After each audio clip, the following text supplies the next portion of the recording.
ఇప్పుడు నేను కోమటిరెడ్డి గారికి ఘాటుగా సమాధానం చెప్పగలుగుతా, కానీ నా బాధ ఏంటంటే ఇట్ విల్ డీవియేట్.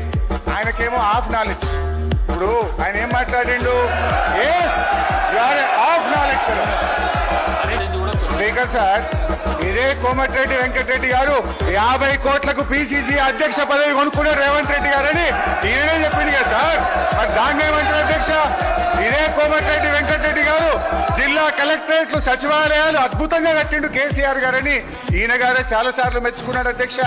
ఇవాళ నేను ఎందుకు ఆ మాట అన్నంటే అధ్యక్ష, కోమటిరెడ్డి వెంకటరెడ్డి గారు మేము అగ్రికల్చర్ కు 72,000 కోట్లు పెట్టామన్నాడు. అంటూనే మళ్ళీ వెంటనే ఇరిగేషన్ కి 22,000 కోట్లు పెట్టమన్నాడు. ఆయనకు అర్థం కాని ఏంటంటే బట్టి గారు చేసిన అంకెల గారిని వారికి అర్థం కాలేదు.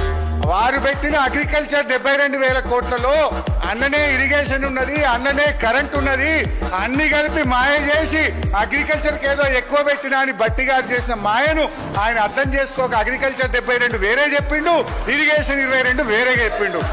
అందువల్ల నేను ఆ మాట అన్న తప్ప వేరే అనలే. ఆయనకి ఇబ్బంది అయితే నాకు అభ్యంతరం లేదు.